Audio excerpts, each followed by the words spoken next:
On this episode of Bite Sized, we are watching and discussing the final scene of the movie Twilight. For those of you watching along at home, that's from 1:53:59 until the end. And now, on to the episode.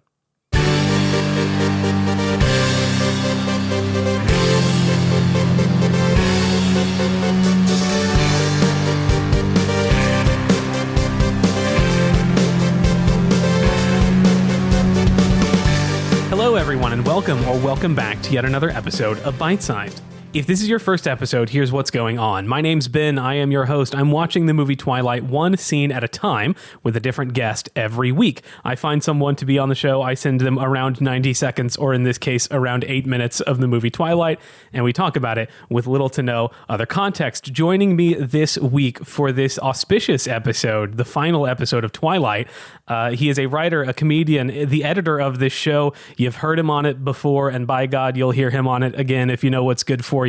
Ben Auxier, welcome back to Bite Sized. Hey, thank you. What a momentous occasion we find ourselves in. We have reached the end of an entire movie. By sheer coincidence, 69 scenes later, I swear to God, I did not do that intentionally. 69! That is exactly how long the movie Twilight is. Thank you, Catherine Hardwick. And I told you this a very long time ago, but I can't think of anyone more appropriate to have with me on this final episode than the one person who's been with me the entire time, the sometimes silent, sometimes heard partner, the second Beatle, if you will, Ben Auxier. What a journey we've been on together. What a journey we've been on. First of all, cheers. Congratulations. Cheers. Yeah, to you as well. I have a beer here. And I have a miniature can of Dr. Pepper. Oh, I thought that was a normal can and you were just huge now. No, this is a small can because I'm watching my portion size. So instead of drinking maybe one regular size can, I drink 4 or 5 little cans and do worse. You could also just drink the diet Dr. Pepper that has no calories. It tastes bad is the thing. Oh, I think it tastes fine. I'm one of those people who can taste the difference between diet and non-diet. Over here. Fancy guy, super taster over here. I will say, and I know that I've mentioned this on another episode I was on, so I don't want to dwell on it too much, but I have definitely experienced the Twilight movie in a way that is utterly unique. No one has experienced this movie in the way that I have, and no one. I'll go out on a limb and say no one ever will. I'll go one step further and say no one ever should. Nobody ever should. No one should have. This is arguably, the way you have done this is the one wrong way to watch Twilight. Yes, because for the new listener, what is your experience with the film Twilight? So here's the thing: I've never seen this movie. I have watched the couple of scenes that I've been on the show to discuss, but other than that. When I started as the editor for this show, I got a copy of Twilight. I ripped the audio off of it. And then I stuck that audio in an editor. At the beginning of every episode, Ben says what the time code is. So I just go to that time code. I listen through the scene. And then I just edit the episode. So I have been essentially over the past, 2 years? Basically, yeah. Over the course of 2 years, I've been experiencing a radio drama version of the first Twilight movie. You've been listening to Twilight, the 1930s radio serial, brought to you by, I don't know, Marlboro cigarettes, probably. It's been an exciting journey. And just for anyone who isn't clear, well, I guess this is the part where you talk about what the scene is. It's credits. We watched the credits. Yeah, it is the credits. There's a reason we're not talking quite as much about the scene itself as we normally do. Because to give the brief overview, it's the credits. There's a bunch of names, like credits. I will say, what surprised me was they don't just go cut to black and then names roll on the screen. Most modern movies, that's what happens. Yes. But this was still at a time when it was a little more common to have a bit of an epilogue in the credits, not an epilogue story-wise, but you got to see lots of faces. We saw little clips of things that had happened before, and then as actors were being listed, we saw those actors come up on screen again. So for the first chunk, the first third of the credits, there's lots of imagery happening. Yeah, true to Twilight, there is more to this scene than I thought there was. Yes. If I had a nickel for every time I've started in on getting in deep into a scene by saying, I really thought there was going to be nothing to talk about, and actually there's stuff to talk about. Yes. This show would have a much higher advertising budget. For instance, yes. one of the first credits that comes up is one that I went, oh yeah, I guess that exists, is the screenwriter for the movie. Now, obviously, we know who wrote the books, and right. I guess I had it in my mind that the director, Catherine Hardwicke, had adapted the screenplay. But no, she didn't. It was someone named Melissa Rosenberg, who it turns out wrote the screenplay adaptations for all the Twilight movies. That makes sense. And before this movie, she had written the movie Step Up, which... Interesting. I remember Step Up being a pretty big hit and fairly pretty popular with like teen girls. So I imagine, this is my guess, is that Step Up was a success. And so the studio was like, hey, you seem to be pretty tapped into this franchise's main demographic. Right. You probably understand what makes teen girls like these books. Come write the screenplay version of it. They gave her a step up, if you will. They did. To the Twilight franchise. And it's been a huge chunk of her career, although not all of it. She also created Marvel's Jessica Jones show. Oh, really? And she's just been writing for different TV shows since 1993. Good for her. She's out there. She's writing. That's living the dream, honestly. Yeah, man. Melissa, if you're out there, give us a shout. Give us a shout. I would love to send some stuff to your agent to take a look at. Yeah, let's just sort of take them as they come. We start with Victoria dramatically walking down some stairs. Yeah. And then we get a little highlight reel. Radiohead's 15 Steps starts playing.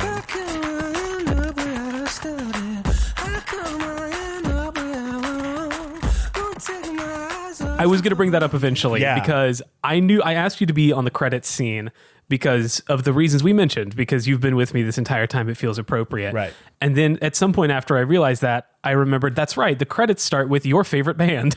One of my favorite bands, for sure. Yeah. And this is one of my favorite songs. And it caught me off guard. I was like, this seems like an odd choice for Twilight. Because there's two other songs over the course of the credits, and both of them feel completely apropos. Sure, I believe they are Linkin Park and Paramore for reference. Yes. 15 Step doesn't... As someone who knows virtually nothing about Radiohead, what does this song choice tell you? That they wanted something that sounded a little bit edgy right at the end. Because you have... What's her... Yeah. That's a good sound. Yeah, it's a good sound. And you have, what's her name, Victoria? Yeah, Victoria. The music starts in as she kind of turns and it's revealed like, oh, I've been watching the whole time or whatever. So you can't have like, that can't be a sickly sweet moment right there. So it has to have a little bit of edge, a little bit of like what's going to happen next. And so I guess they decided to go with this Radiohead tune that was, driving, but a little bit dark, a little bit offbeat. It just sounds so different than everything else in the movie, Yeah, and that comes up a couple times. Muse, the supermassive black hole playing in the baseball scene was that for me, because around the same time you were getting really into Radiohead, I was getting really into Muse. And so the first time I saw this, it was kind of jarring, because I was like, what is this Muse song doing here? It doesn't feel like it sort of fits tonally with the rest of the movie. Yeah. But then I learned later on that a lot of the music that was chosen for the movie is not just what would play well with our target audience. A lot of the bands that were chosen for the soundtrack were chosen because they are Stephenie Meyer's favorite bands. That makes sense. This is going to lead us to a little game we're playing. Oh. So I started listening to the first Muse album that came out in 2003. Okay. That would have been what Stephenie Meyer was listening to while she was writing Twilight. Yeah. And I realized, a lot of the Muse lyrics do sound like they could be lifted from a Twilight book or vice versa. There's clearly a lot of influence going from Muse to Stephenie Meyer. All artists theft. We know this, even this podcast. Yeah. And so I prepared a little game for you called Muse or Meyer, where I'm going to read you a line and you have to tell me if it is from the first Twilight book or the first Muse album. Okay, now I will say, I'm familiar with Muse. I may not be as big a fan as you are, but I do know a good amount of their music, which means, now that I've said that, if I lose this, it's going to be extra embarrassing. It should be fine. All right. You're going to do great. I believe in you. Well, I guess here's a sting for this game.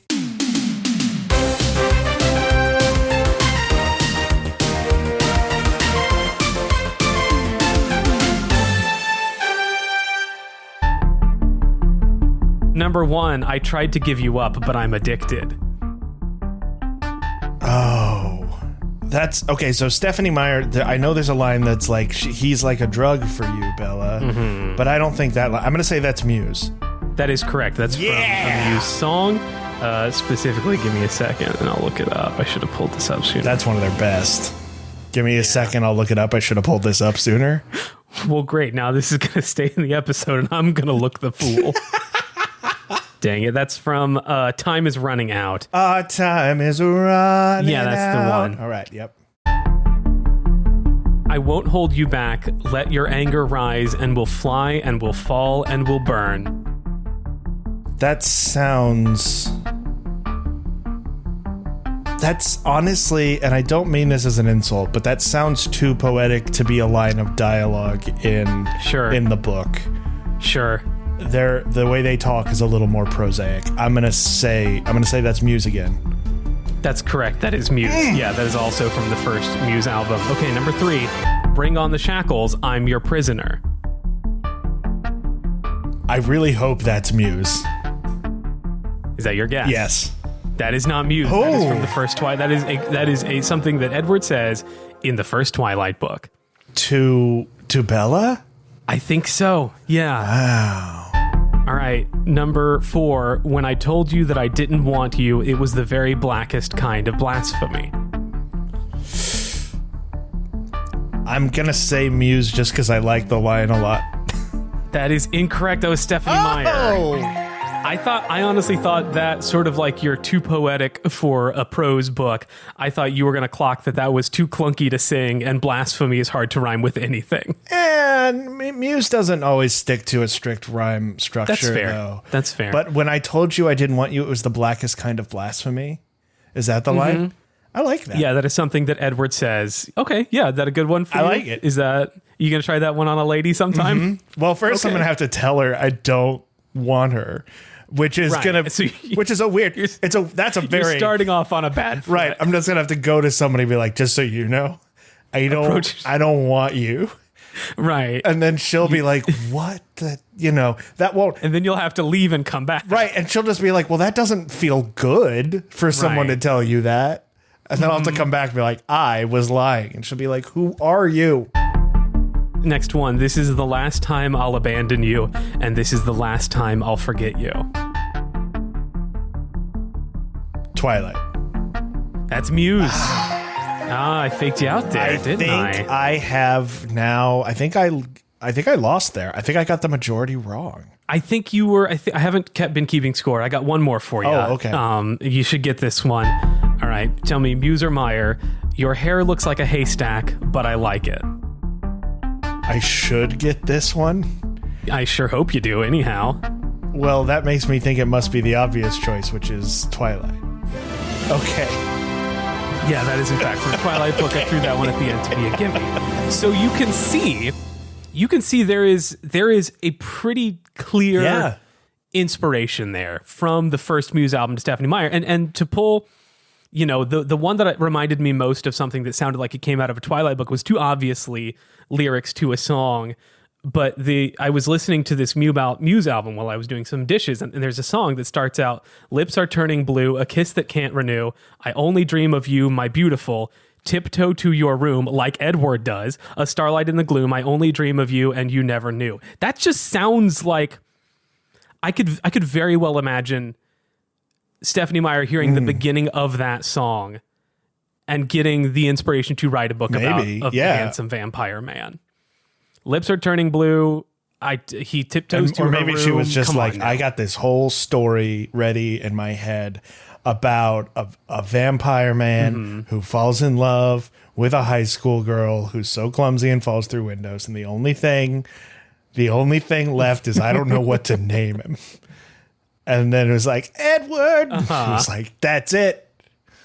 I'm going to be a botillionaire. So I hope that sort of helps you understand maybe how Radiohead that song wound up in this movie, other than it sounds good and is sort of a fun way to sort of transition into your credits. But music and Twilight have a very specific relationship. I wrote down in the credits that I wondered if this was like a common thing that I just haven't noticed because I don't watch credits most of the time, or if this is unusual, but several credits had nicknames. I saw that too. I wrote down my favorites. I wrote down Paul the Wog Fanning.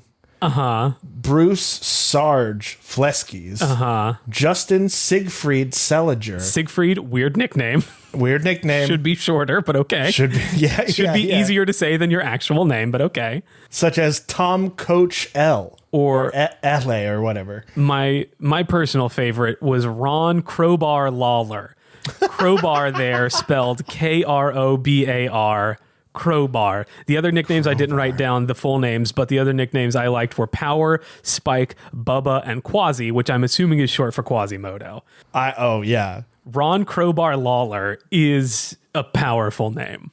It is very powerful. It makes me think of a crowbar. It makes me think of some sort of, I don't know, late 80s wrestler who never got his shot. That guy, who used mechanical advantage. He's sort of a knockoff hacksaw Jim Duggan. I also wrote down animals provided by talented animals. Yeah, I saw that too. I assume it says talented. I assume Talented Animals is the name of a company. A very sort of uninspired, on the nose name. Yes. However, then again, you're in the market for something hyper specialized. Sure. You need animals that can perform in a movie. That's a very specific niche need. And if you go looking around, if you find a company called Claws or whatever, you don't necessarily know that's what I'm looking for. You might overlook that. You see Talented Animals, you're in, you're done. That's what I want. There we go. They've got them. They had all the talented animals. They keep them all in there in a pen.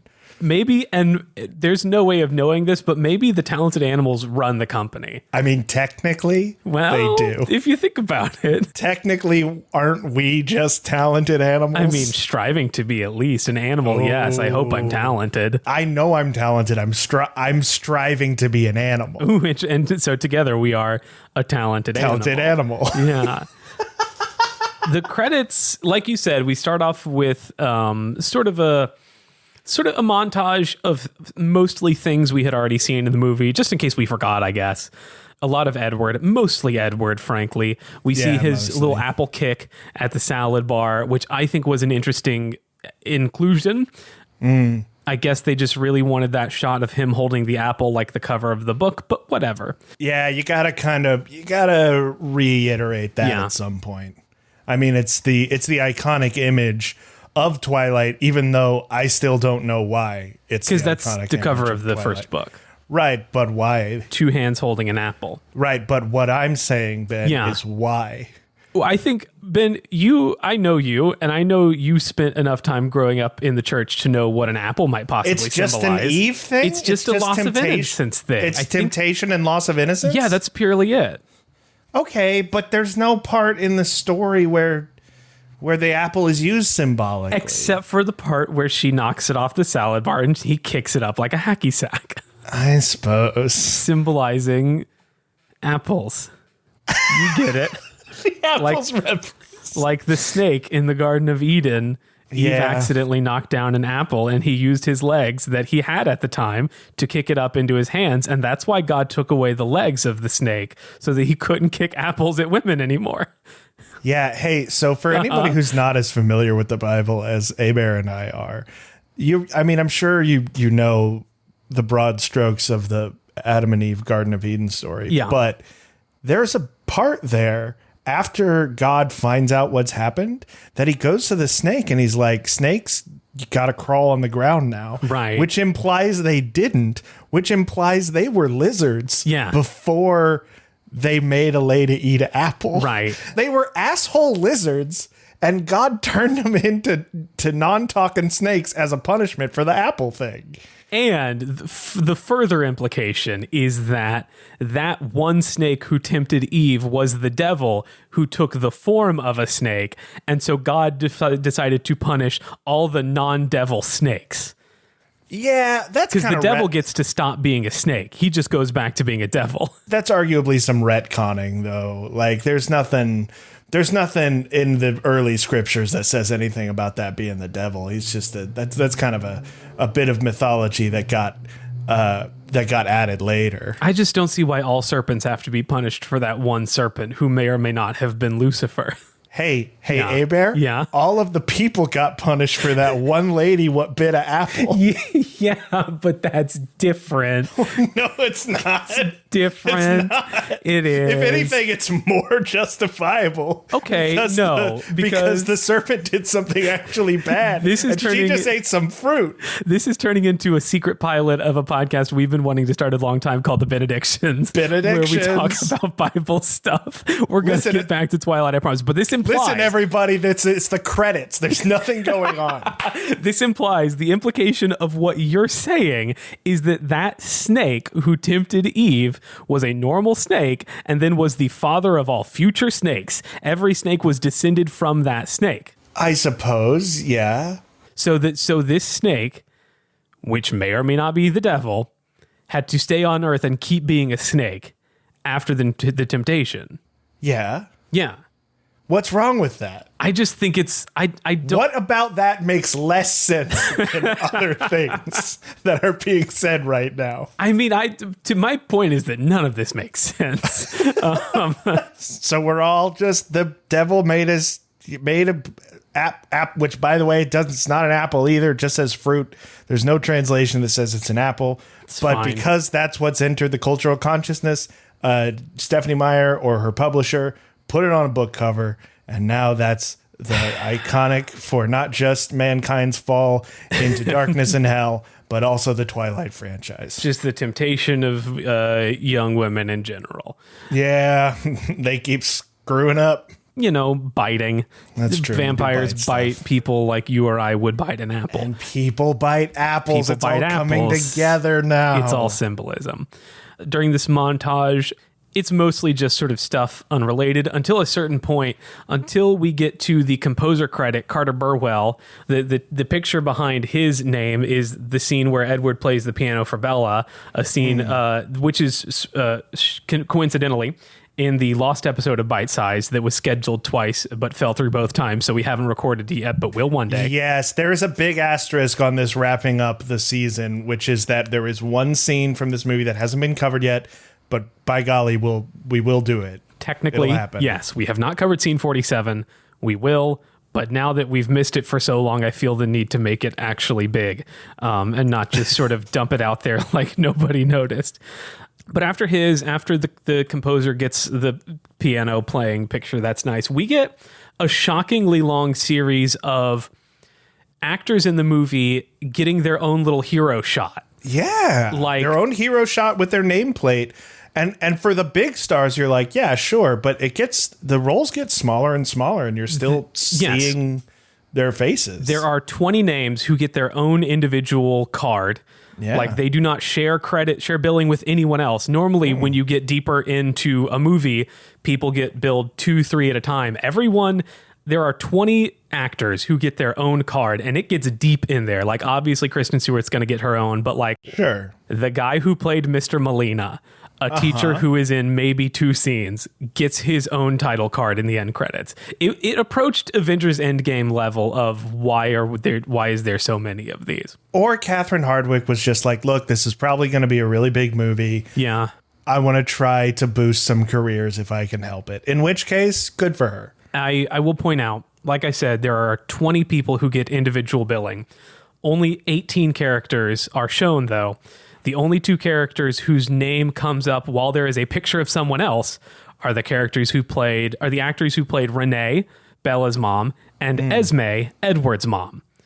So we're getting some distinct anti-mom bias from the credits here. Oh no, they didn't choose either of them as the mom of the week. That means we can't have a mom of the week. I think this is intentionally done to slight you and maybe to hate on moms. Oh man, come on, movie. What are you doing? Ben went to all this hard work. Don't you know that in a couple of decades I'm going to spend too much time on a jingle and I'm not going to be able to use it because a very specific jingle. Obviously, that's not going to come up a lot. Yeah.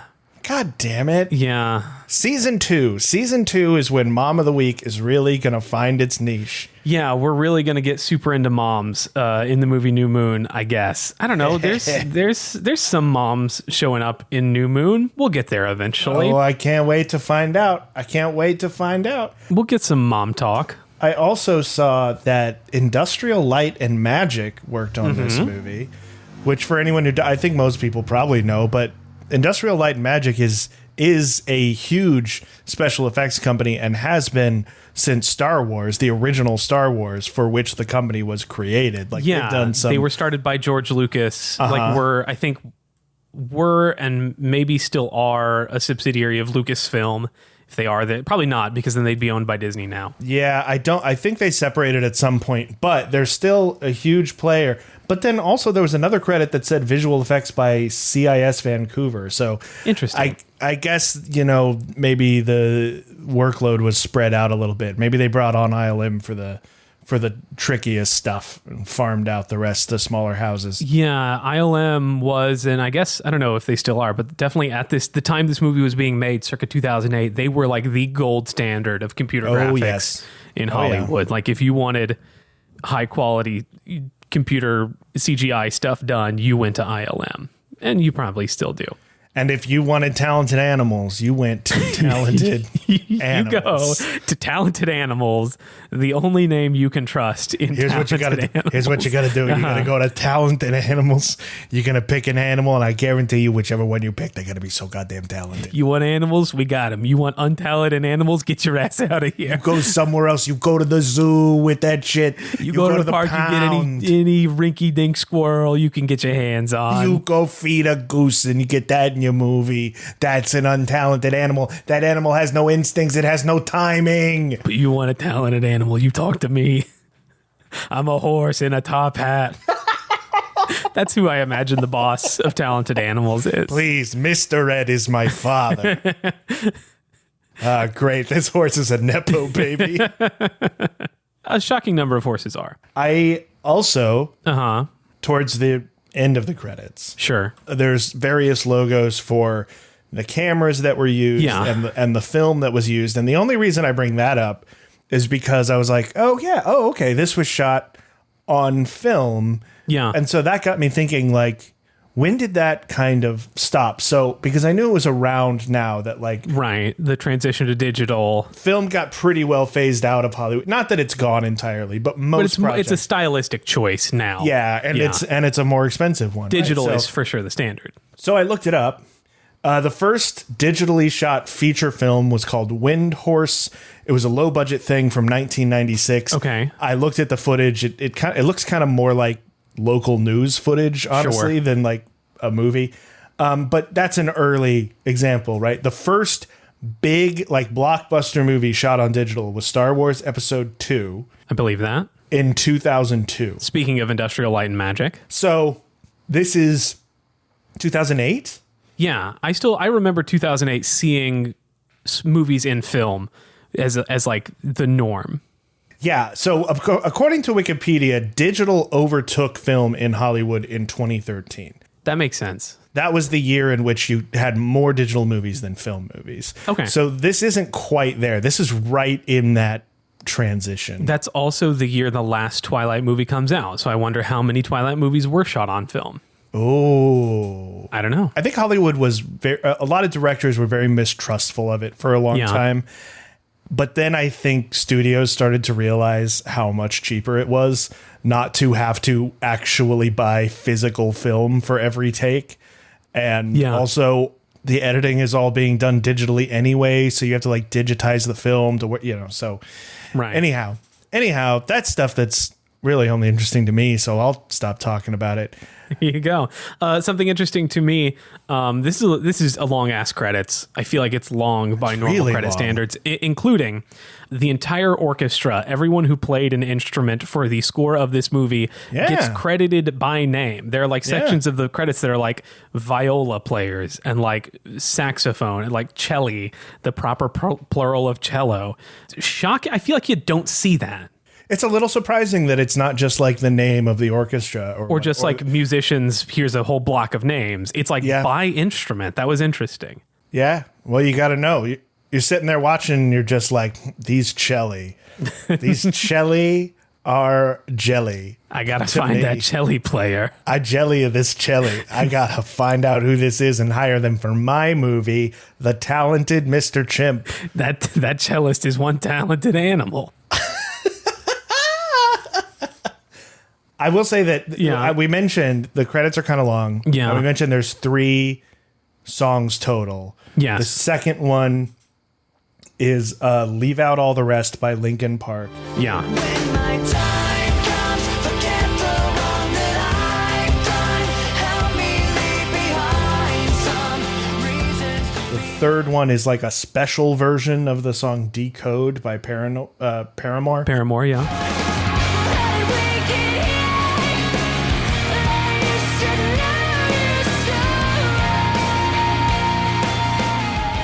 And I will say, the Paramore song sounded kind of familiar. The Linkin Park song I don't think I had heard before, but just the tone and the feel of those songs launched me so thoroughly back into the aughts. Yeah. And into my own like teenage angst. There was a time in this nation where basically every movie ended with a Linkin Park song. Yeah. Whether you were Twilight or Transformers, that was how that would played over your credits. It's not over till the Linkin Park sings. That's sort of where we started to go wrong as a society when we stopped allowing them to sort of usher us out of the film experience. Because in the 90s, Yeah. in the 90s, the movie ended with some song that was written for the movie. Right, perhaps a rap summarizing the events of the film you just saw. Yes. Right. Or maybe Kiss by a Rose, which, like, why and how? It's But then- obviously a Batman song. But then somewhere along the line, we realized it was easier to just take already popular songs and just stick them on there. Yeah, I blame Shrek. Shrek did a lot. Shrek did that several times in one movie. Shrek is almost a jukebox musical. You're not wrong about that. And it changed the course of Shrek. It really did. I've heard rumors that or rumors as if people are out whispering on the street about Have this. you heard? Did you know about the secret opening of Shrek? That they did, that like the animators originally animated like a big elaborate opening number to Shrek with a original musical number, and they showed it to the executives, and the executives were like, this is cool, but we just got the rights to All Star by Smash Mouth, so we're just going to use that instead. And they had to throw out everything and completely start over. I doubt that other opening probably would have been better cinema, but it wouldn't have become a meme. Yeah, well, and now we get into stolen valor territory because, as we all know, All-Star was originally All-Star was intended for another movie.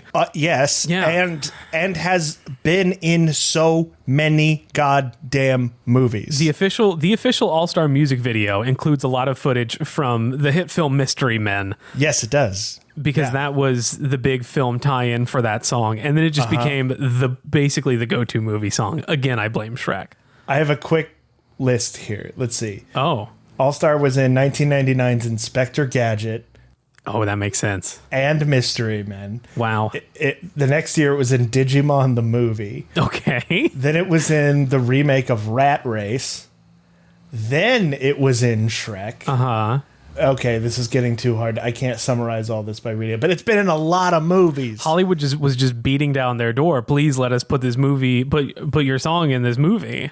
Yeah. And they were just like, okay. The years stop coming and they don't stop coming. They do not stop coming. But we should stop coming. This is shockingly on track to be our longest episode. We're about to hit 40 I think, minutes well, of that's what I just realized. I was like, wait, I don't want to edit it all later, so we should stop talking. So let's start to wrap this up. If you had to give this scene a name, what would it be? And this is going to be the name of the episode, so make it good. And I have a hunch for what you're going to say, but I'd love to hear what you got. Do you? Because Yeah. I'm drawing a blank right now. I know what I would call it if I were in your shoes, but I want to hear what you come up with. Listen, A-Bear, here's what Yeah. I think. Yeah. 69 episodes. Sure. 68, technically.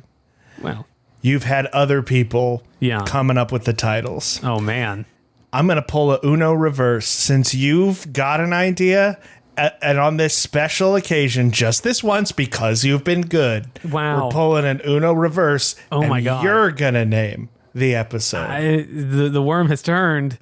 I hoist on my own petard, and this is going to seem anticlimactic now because the name I would have expected you to say was just The Credits. Episode 69, The Credits.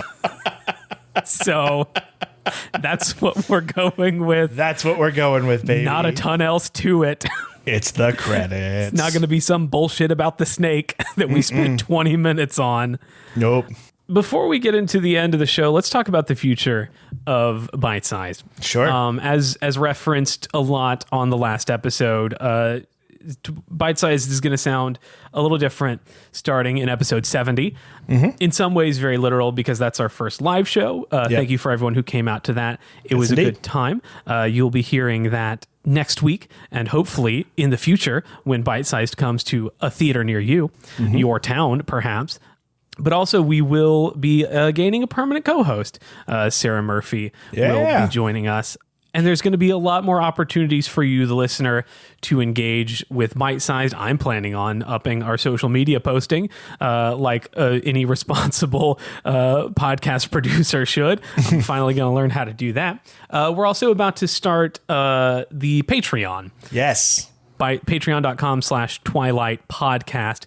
I don't know if we've talked, I feel like I've referenced it a lot. I've mentioned it in passing in episodes that have been recording. But let's talk about that in depth now. Yeah. For a mere $5 a month, you will get access to the Patreon feed of bonus content, which will be just a carousel of delights. Yes, and lest you think that these are empty promises. Yes. There are already recorded, edited, finished 2 bonus episodes with more to come. Yes. Talking about various movies from the Twilight actors' careers that are not Twilight, where me and A-Bear and Smurf sit down and talk for like 2 hours at a time. You get so much content. For a mere $5 a month, there will be 3, when the Patreon kicks off, there will be 3 episodes up there. So you're starting off with 6 hours of content. That's like 12 normal episodes of Bite Sized. That $5 a month will go directly to the show and it will line my pockets because I'm a corporate fat cat who needs more money, baby. I kid, of course. Oh, yeah, he very much kids. Just to be completely clear, I have been the only person making any money in the production of this season. But if you give money, y'all, I'm not particularly worried about it. I already get paid. What's going to be helpful is that A-Bear can get a little money for his time and cover expenses, and Smurf can get a little for her time, and we can do more, better, and cooler projects for you. Yeah, this show is so deeply in the red. And that's fine. I've written that off as startup costs. I'm more than willing to eat that money. Quite literally. Again, I eat money. I need it to live. I consume dollar bills. I have a very specific problem.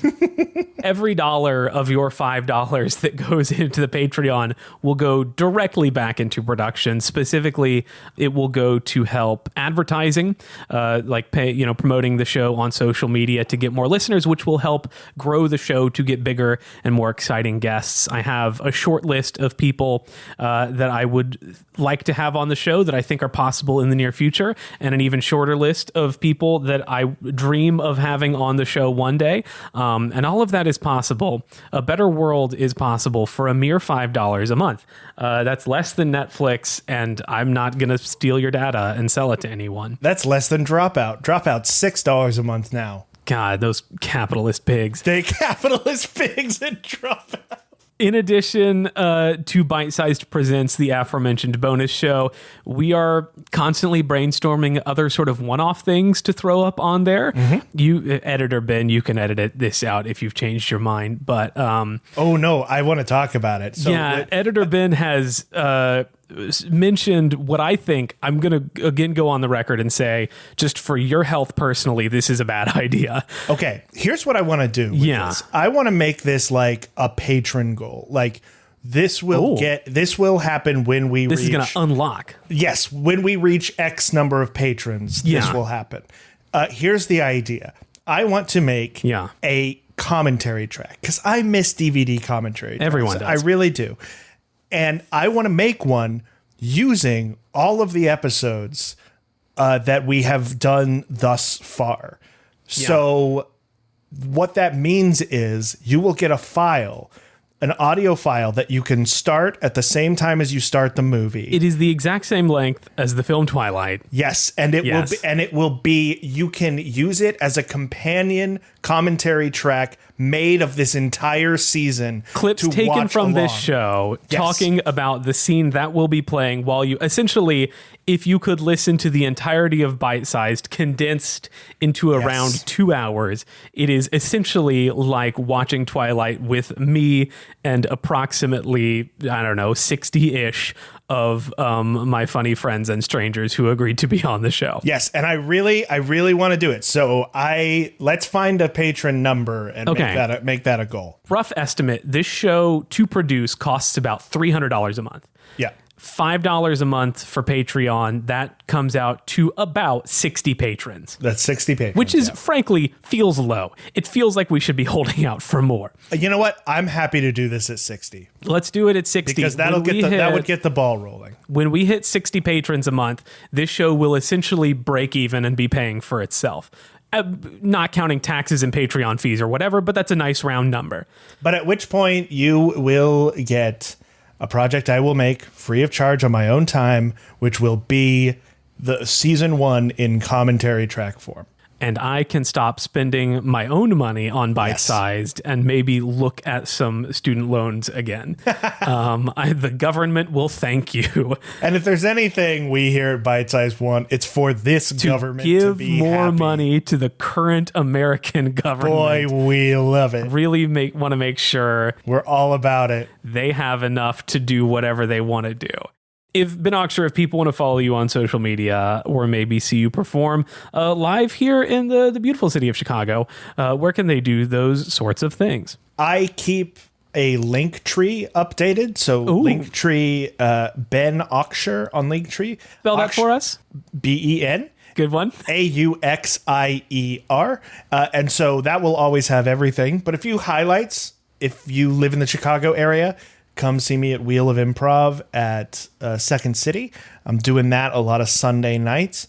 And if you live in the Kansas City area, or you may be there around Christmas, I'm prepping for a new staging of one of the musicals that I co-wrote, which will be going up in Kansas City for a full run in December. It's called Milking Christmas. It's a real silly and I hope funny and touching kind of cartoonish Christmas musical. It's not written for kids, but it's kid friendly. So if you happen to be in that area, check it out. And if I can get real for a moment and be nice to my friend Ben here, I truly believe one of the keys to bite-sized success, I say this to other people and I say this to myself all the time, the one secret to the success of bite-sized is that my editor is funnier than me. That's if you want to have success in podcasting, get an editor that's funnier than you. That'll do it. If you want to follow the show on social media, you can do so at bitesizedpod_. Jesus, we're about to hit an hour. On Instagram, I almost said you can follow us on Twilight. Don't do that. That's not a real website. We're not over there. If you go to twilight.com, you won't find us yet. One day. We're gonna wait for them to lose the right to that domain, and we're gonna jump on it. Yep. You can follow the show on social media at bitesizedpod_ on Instagram, YouTube, and TikTok, or just bitesizedpod, no underscore on Tumblr because I hate consistency. You can send an email to the show to my favorite Twilight podcast at gmail.com. Again, I forgot to check it before recording. Apologies to anyone who sent me an email, and also apologies to all other Twilight podcasts. Thank you to the band Swimwear Department for letting me use their song Maul to Death as our theme. Give them a listen wherever you listen to music. They will continue to be our theme song for the rest of the show, and also any Patreon shows we do because I like them. Thank you to my editor Ben Auxier for putting this together, and as previously stated, generally being funnier than me. And that is it. That is all we have to say, as we always say at the end of every episode of Bite Sized. The credits. The credits. See you next time.